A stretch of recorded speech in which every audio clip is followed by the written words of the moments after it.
Okay, so for today's lecture, we are again starting with our second chapter, mechanical properties of fluid. In that, we are starting with the Pascal's law. Okay, now here we already discussed many things that is earlier lecture. Next topic here is Pascal's law.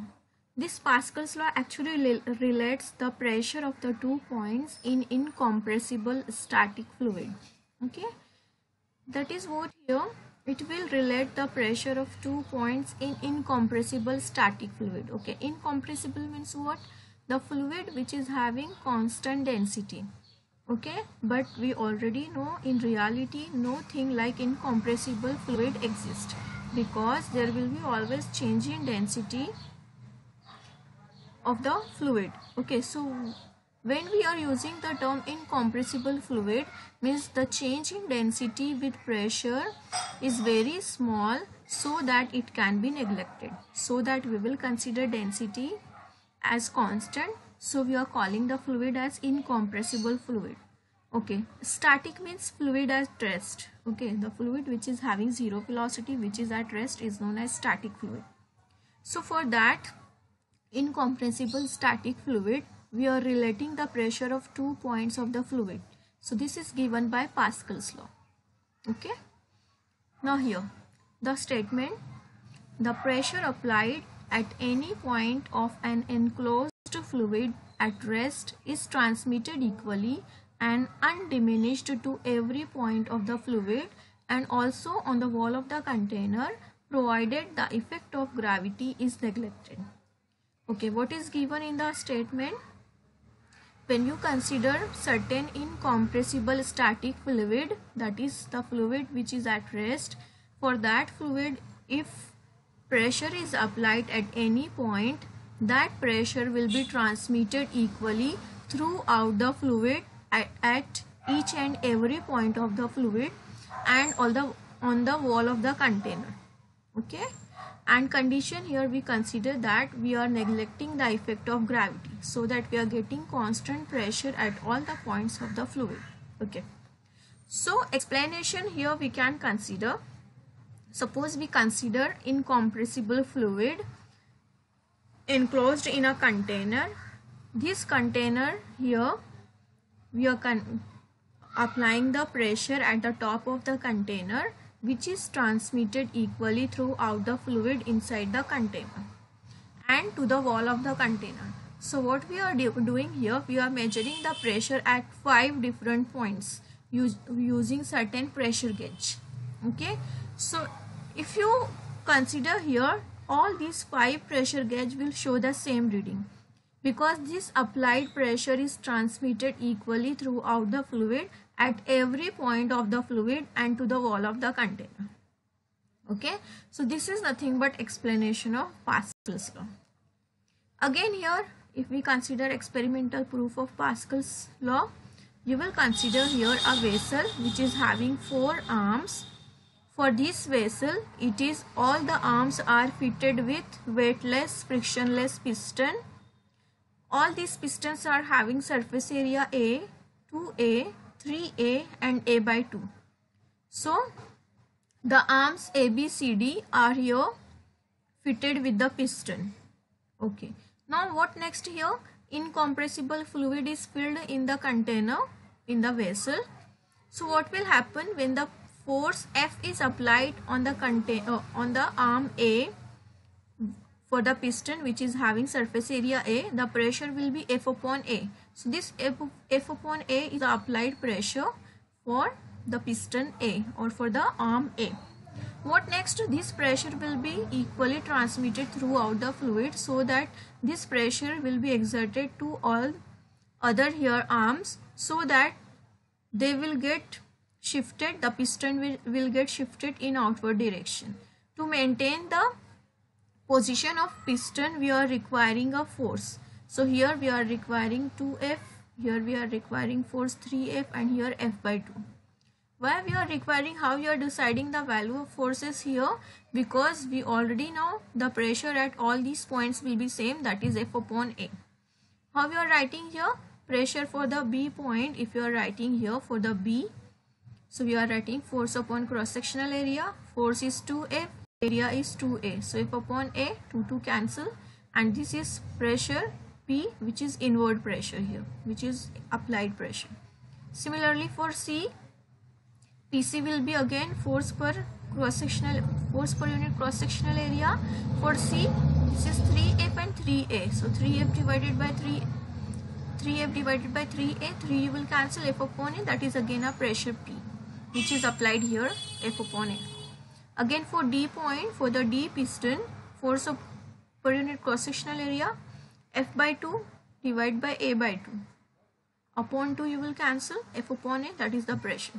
So all the pressure here for all the arms are equal.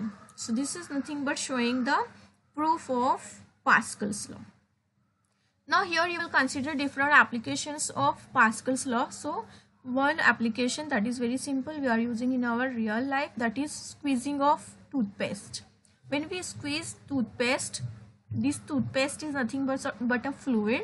When squeeze the toothpaste, what will happen? It is emerges out from the other end. That is, the pressure applied here is transmitted equally, and so that it emerges out here of the end. Okay. Similarly here, next application, pressure on a liquid. Suppose we consider a balloon which is filled with water, and we are making certain holes here on the balloon, and if you are pressing the balloon, if you are applying external pressure, water will be leaking from all these holes. Okay, so that this external pressure applied here will be transmitted equally throughout the water, and it will be leaking the water from all the holes. Next thing here, next application is hydraulic jack. Hydraulic jack works on the principle of Pascal's law. Okay.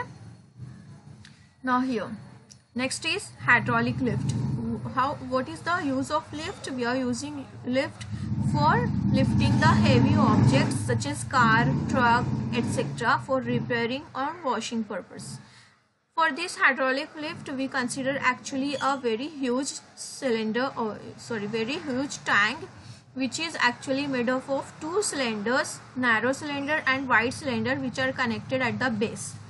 And these cylinders are filled with the water or liquid, okay, filled with certain liquid. These are fitted with the weightless frictionless piston. Suppose this one is piston S1, this is S2. Piston S1 is having small cross sectional area A1, this is having large cross sectional area A2. So this A1 is very small than A2, and it contains a fluid. So how it works here? Narrow cylinder, suppose cylinder 1 and 2 having piston S1, S2, cross sectional area of piston A1, A2, pressure P1, P2 and forces F1, F2 here. Okay. So when you consider here some downward force F1 is applied on the piston A1, S1, which is having cross sectional area A1. So pressure here will be P1 will be equal to F1 upon A1. Okay. For this it will be F1 upon A1. For here piston S2, what will happen? This pressure will be transmitted equally throughout the fluid. So the pressure will be applied here at the piston S2. For this piston S2, suppose we consider pressure is P2. So P2 will be F2 upon A2, because A2 is the cross sectional area here, and F2 we consider force here. So as if you are applying Pascal's law, you will equate the pressure P1 and P2. So we are equating the equations. So F1 upon A1 will be equal to F2 upon A2, right? But if you are writing expression for final force, that is outward force, so F2 will be equal to F1 upon A1 into A2. This A2 you will shift to other side. So F1 upon A1 into A2. So this F2 is actually a very large force or bigger force as compared to F1. So F1 is inward, small and inward force. F2 is large and outward force. Okay, vertically upward, vertically downward. So F1 inward force, small force, results in a very huge outward force. So that will actually lift the heavy object. Okay. Next application here is hydraulic brake. What is the purpose of brake? Why we are using brake? We are using brake to slow down the vehicle or to stop the vehicle. In hydraulic brakes, the fluid which is used is actually glycol ether or diethylene glycol. What is the construction here? It is actually consists of brake pedal which is connected to master cylinder. This master cylinder is having a piston of very small cross-sectional area, and this master cylinder is connected through a pipe or hydraulic tube to the slave cylinders. 4 slave cylinders here are connected. Okay, and these pipes, all the fluid is filled up in pipe and cylinder. Okay, so a brake fluid is filled in pipes and cylinders, and all these are actually having certain pistons. Okay. What will happen here? How it works here? So when force F1 here is applied using brake pedal on the master cylinder, piston of master cylinder, the pressure is generated. Suppose that pressure we are writing F1 upon A1. So the pressure here is F1 upon A1.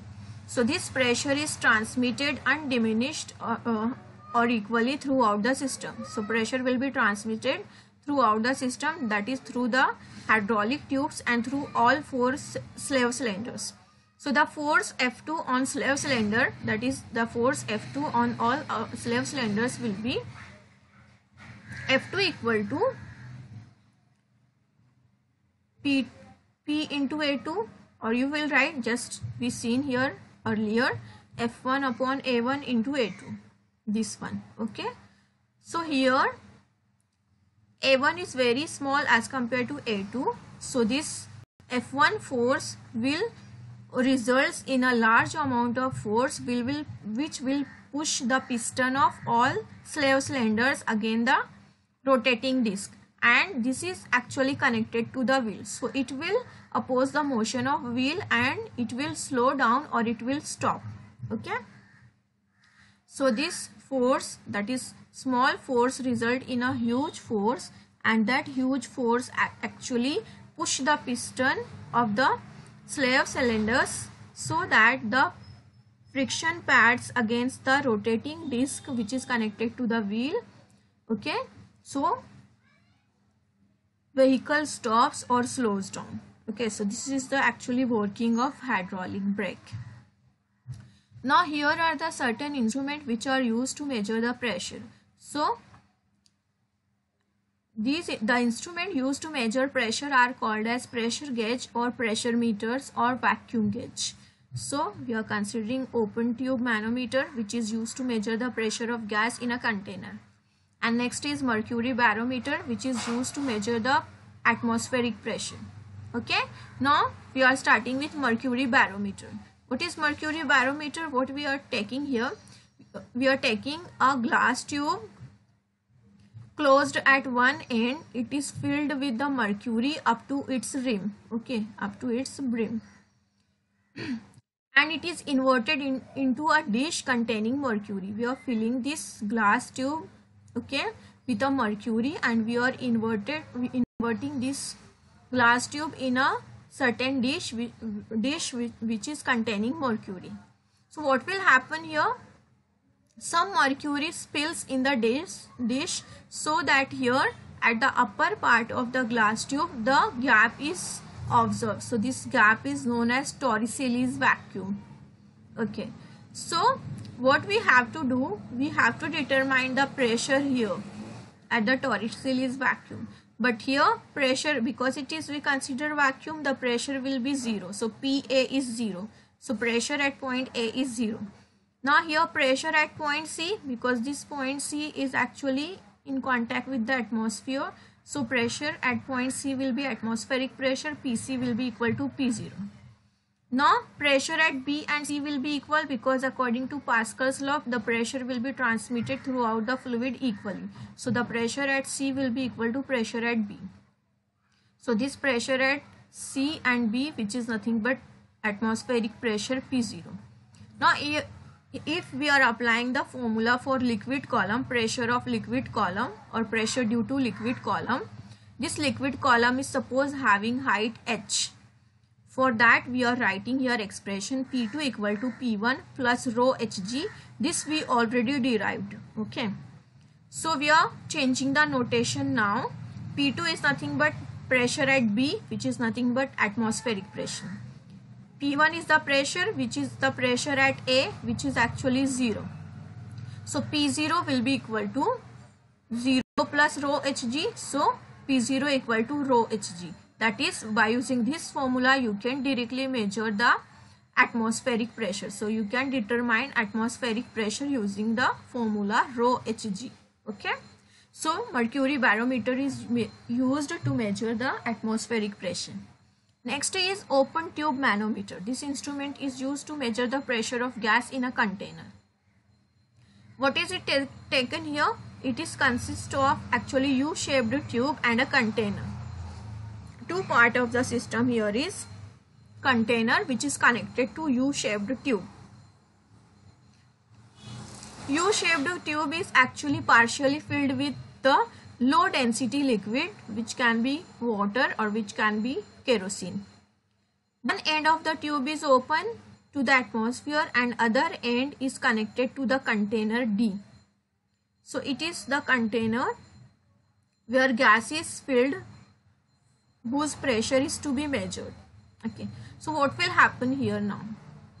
For this, here, due to the pressure of gas in a container, here because of this pressure of gas in container D, because of this pressure, the liquid in U tube, that is at point C, here will decrease. That is, the height of liquid will decrease at point C and it will increase at the open end. Okay. Now here, as we are observing here, B and C points are at the same level, so pressure will be equal for B and C points. So PC will be equal to PB. At point B, if you are observing using formula, if you are considering here, because pressure will be exerted here equally according to Pascal's law, so at point B we can apply formula P2 equal to P1 plus rho Hg. So P2 will be pressure at point B, or you will call it as pressure at point C. P1 will be atmospheric pressure here. Height of liquid column you will consider H. Okay.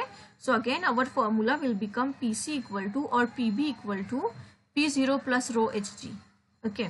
So PC equal to P0 plus rho Hg. But at the C point here, pressure gauge at the C point, so PC equal to PD, that is pressure of the gas is exerted at the point C, so which is nothing but pressure at D, and which is nothing but the pressure which we have to determine. So you will replace it by PD or you will replace it by P. So P equal to P0 plus rho Hg. Okay, so this is the pressure which is exerted by the gas which is in a container D. So this is called pressure gauge. If you are writing difference P minus P0, which will be equal to rho Hg, so this is called as pressure gauge or pressure of gas in container D. Okay, so you are getting right. Okay, so this is all about for today's lecture. In next lecture we will consider second half of the chapter. Okay, that is related to surface tension. Thank you so much.